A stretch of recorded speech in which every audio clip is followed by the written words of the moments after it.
આકાશવાણી સમાચાર યશવી મહેતા વાંચે છે. સૌપ્રથમ મુખ્ય સમાચાર. સંસદના બંને ગૃહની કામગીરી અનિશ્ચિતકાળ સુધી સ્થગિત કરાઈ. ખાણ અને ખનીજ વિકાસ અને નિયમન સુધારા બિલને રાજ્યસભાએ મંજૂરી આપી. ચોમાસુ સત્રમાં સંસદની કામગીરીને ખોરંભે પાડવાનો કેન્દ્રીય મંત્રી અનુપ્રિયા પટેલે વિપક્ષ પર આરોપ લગાવ્યો. રાષ્ટ્રપતિ દ્રૌપદી મુર્મુએ નવી દિલ્હીમાં 115 કલાકારોને વર્ષ 2024 અને 25 માટે સંગીત નાટક અકાદમી ફેલોશીપ અને પુરસ્કાર એનાયત કર્યા. અને ભૂકંપ બાદ રાહત અને પુનઃનિર્માણની કામગીરીને અસરકારક અને સક્ષમ બનાવવા માટે કોલંબિયામાં આર્થિક કટોકટી જાહેર. સમાચાર વિગતવાર. લોકસભા અને રાજ્યસભા અનિશ્ચિત સમય માટે સ્થગિત કરવામાં આવી છે. ગયા મહિનાની 20મી તારીખે શરૂ થયેલું ચોમાસુ સત્ર 25 દિવસ સુધી ચાલેલી 19 બેઠક બાદ આજે પૂર્ણ થયું. ગૃહમાં વિવિધ કાયદાકીય અને રાષ્ટ્રીય મુદ્દા પર ચર્ચા થઈ. જાહેર પરીક્ષાઓ, અન્યાયી માધ્યમોનું નિવારણ સુધારો બિલ 2026, રાષ્ટ્રીય સન્માનનું અપમાન નિવારણ સુધારા બિલ 2026, ટ્રિબ્યુનલ સુધારા બિલ 2026, કરવેરા અને અન્ય કાયદાઓ સુધારા બિલ 2026, રાષ્ટ્રીય સહકારી વિકાસ નિગમ સુધારા બિલ 2026 અને કેરળ નામમાં ફેરફાર બિલ 2026 સહિત અનેક મહત્વપૂર્ણ બિલ પસાર કરવામાં આવ્યા હતા. જો કે નીટ પેપર લીક પર વિદ્યાર્થીઓના વિરોધ કરી રહેલા વિદ્યાર્થીઓ સામે પોલીસ કાર્યવાહી અને અયોધ્યા રામ મંદિર દાનમાં કથિત વિસંગતતાઓના મુદ્દાને કારણે પણ સત્રમાં વારંવાર વિક્ષેપ થયો.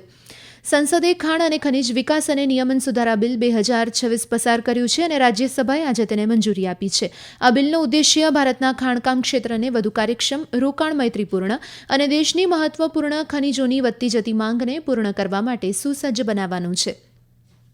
કેન્દ્રીય મંત્રી અનુપ્રિયા પટેલે સંસદમાં વારંવાર વિક્ષેપ પાડવા બદલ વિપક્ષની ટીકા કરી હતી અને તેના પર લોકશાહી અને સંસદીય પરંપરાઓનો અનાદર કરવાનો આરોપ લગાવ્યો હતો. સંસદ પરિસરમાં આકાશવાણી સમાચાર સાથે વાત કરતા શ્રીમતી પટેલે કહ્યું કે સમગ્ર દેશે વિપક્ષનું વર્તન જોયું છે. તેમણે આરોપ લગાવ્યો કે વિપક્ષને લોકશાહી કે સંસદીય પરંપરાઓમાં કોઈ વિશ્વાસ નથી.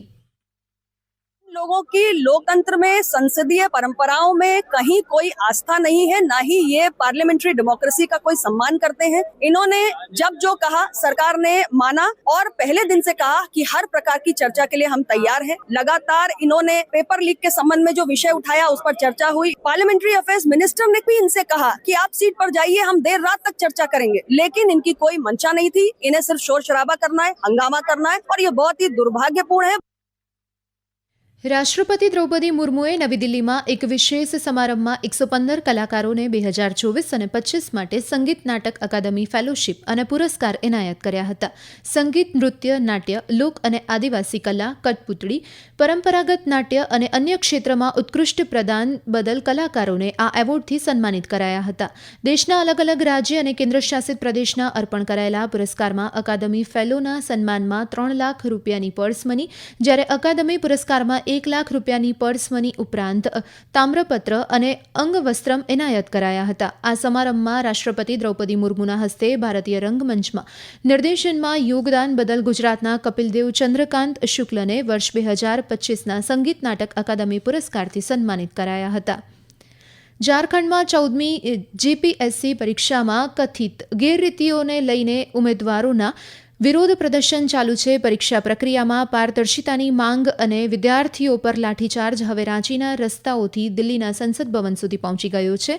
આ અંગે સાંભળીએ એક અહેવાલ.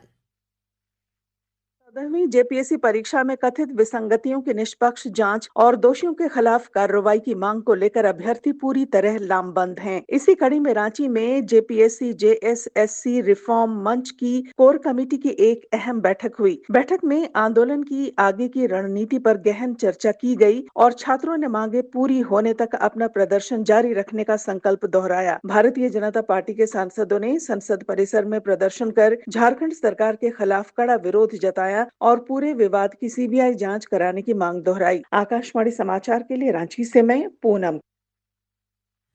ભાજપે આજે વિરોધ પક્ષ પર પંજાબ અને ઝારખંડમાં વિદ્યાર્થીઓ દ્વારા સામનો કરવામાં આવતી સમસ્યાને અવગણવાનો આરોપ લગાવ્યો હતો. નવી દિલ્હીમાં એક પત્રકાર પરિષદને સંબોધતા ભાજપના પ્રવક્તા ડોક્ટર સુધાંશુ ત્રિવેદીએ દાવો કર્યો હતો કે વિરોધ પક્ષ ઝારખંડ અને પંજાબના વિદ્યાર્થીઓના મુદ્દાઓ પરના પ્રશ્ન ટાળવા માટે જ સંસદમાં હોબાળો મચાવી રહ્યા છે. પ્રવક્તાએ એવો પણ આરોપ લગાવ્યો હતો કે કોંગ્રેસના વરિષ્ઠ નેતા અને લોકસભામાં વિરોધ પક્ષના નેતા રાહુલ ગાંધી ઝારખંડના વિદ્યાર્થીઓના મુદ્દાઓ પર મૌન છે. भारत की संसद जो संवैधानिक दृष्टि से चर्चा और संवाद का सबसे बड़ा स्थल है, वहां निरंतर बवाल मचाकर रखा गया है। अर्थात पंजाब विधानसभा में झूठ, भारत की संसद में बवाल और न्यायालय के द्वारा उठते सवाल, ये तीनों ये साफ दर्शाते हैं कि छात्र हितों के सभी अलंबरदार संवैधानिकता के धरातल पर दम तोड़ दिया है।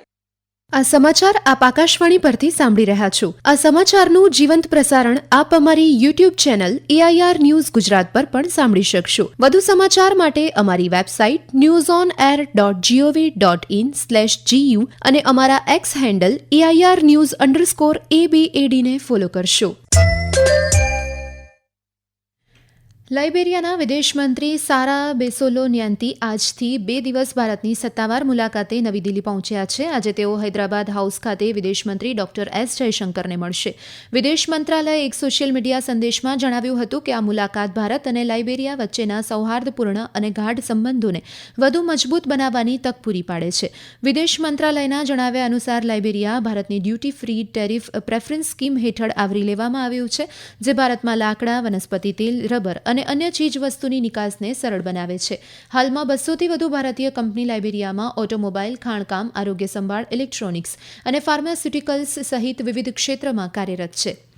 પૂંચ અને રામબન જિલ્લાઓએ વંદે માતરમ અભિયાનમાં અખિલ ભારતીય સ્તરે ટોચના સ્થાન મેળવી જમ્મુ અને કાશ્મીરનું નામ રોશન કર્યું છે। આ સિદ્ધિને બિરદાવતા લેફ્ટનન્ટ ગવર્નર મનોજ સિન્હાએ પૂંચના અધિક નાયબ કમિશનર તાહિર મુસ્તફા મલિક અને રામબનના અધિક નાયબ કમિશનર વરુણજીતસિંહ ચરકનું સન્માન કર્યું હતું।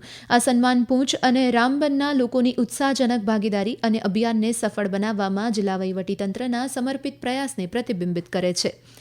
કેન્દ્રીય નાગરિક ઉડ્ડયન મંત્રી રામમોહન નાયડુએ આજે નવી દિલ્હીના સફદરજંગ એરપોર્ટ વિસ્તારમાં હર ઘર તિરંગા અભિયાન હેઠળ તિરંગા યાત્રાને લીલી ઝંડી આપી હતી। પત્રકારો સાથે વાત કરતા તેમણે આ પહેલને મળેલા જબરદસ્ત પ્રતિસાદ પર ખૂબ ગર્વ અને ખુશી વ્યક્ત કરી હતી। તેમણે કહ્યું કે આ અભિયાન એકતા અને દેશભક્તિની મજબૂત ભાવના દર્શાવે છે।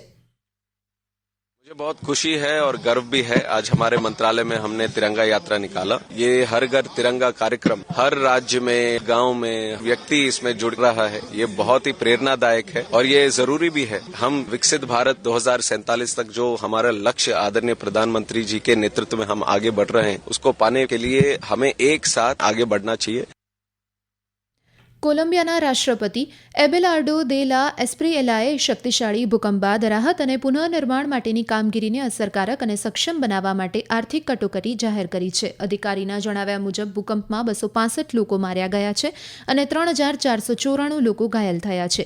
શ્રી દે લા એસ્પ્રિએલાએ આ દુર્ઘટનાને મોટી દુર્ઘટના ગણાવી હતી અને કહ્યું હતું કે સરકાર પુનઃનિર્માણના પ્રયાસોને ઝડપી બનાવી અને અસરગ્રસ્ત પરિવાર, વ્યવસાય અને સમુદાયોને સહાય માટે તાત્કાલિક પગલાં લેવાની તૈયારી કરી રહી છે। આ અઠવાડિયે સોમવારે કોલંબિયામાં 7.4ની તીવ્રતાનો ભૂકંપ આવ્યો હતો, જેમાં લગભગ 54,000 લોકો અસરગ્રસ્ત થયા હતા અને વ્યાપક નુકસાન થયું હતું। ગુમ થયેલા લોકોની સંખ્યા 496 થઈ ગઈ છે, જેના કારણે મૃત્યુઆંક વધે તેવી શક્યતા છે। ભારતના વિદેશ મંત્રી ડોક્ટર એસ જયશંકરે ભૂકંપને કારણે થયેલ જાનહાનિ અને વિનાશ પર દુઃખ વ્યક્ત કર્યું છે। તેમના સંદેશમાં ડોક્ટર જયશંકરે પોતાના પ્રિયજન ગુમાવનારા પરિવાર પ્રત્યે સંવેદના વ્યક્ત કરી હતી। તેમણે ઘાયલ થયેલા લોકોના ઝડપી સ્વસ્થ થવા માટે પણ પ્રાર્થના કરી હતી। તેમણે કહ્યું હતું કે ભારત શક્ય તમામ સહાય પૂરી પાડવા માટે તૈયાર છે। કેન્દ્રીય ગૃહમંત્રી અમિત શાહ અને સંરક્ષણ મંત્રી રાજનાથ સિંહ આજે સમાજ સુધારક અહલ્યાબાઈ હોલકરને તેમની પુણ્યતિથિ પર શ્રદ્ધાંજલિ અર્પણ કરી। સોશિયલ મીડિયા સંદેશમાં શ્રી શાહે જણાવ્યું હતું કે અહલ્યાબાઈ હોલકરે મંદિરના નવીનીકરણ અને પુનઃનિર્માણથી લઈ યાત્રાધામના વિકાસ સુધીના વારસાના સંરક્ષણ અને પુનઃસ્થાપનમાં અપ્રતિમ યોગદાન આપ્યું હતું। સંરક્ષણ મંત્રી રાજનાથ સિંહે કહ્યું કે તેમણે સમાજના વંચિત અને આદિવાસી સમુદાયના આજીવિકા અને કલ્યાણ માટે અનેક મહત્વપૂર્ણ પગલાં લીધા હતા। અંતમાં મુખ્ય સમાચાર ફરી એકવાર। સંસદના બંને ગૃહની કામગીરી અનિશ્ચિતકાળ સુધી સ્થગિત કરાઈ। ખાણ અને ખનીજ વિકાસ અને નિયમન સુધારા બિલને રાજ્યસભાએ મંજૂરી આપી। ચોમાસુ સત્રમાં સંસદની કામગીરીને ખોરંભે પાડવાનું કેન્દ્રીય મંત્રી અનુપ્રિયા પટેલે વિપક્ષ પર આરોપ લગાવ્યો। રાષ્ટ્રપતિ દ્રૌપદી મુર્મુએ નવી દિલ્હીમાં 115 કલાકારોને વર્ષ 2024 અને 25 માટે સંગીત નાટક અકાદમી ફેલોશિપ અને પુરસ્કાર એનાયત કર્યા।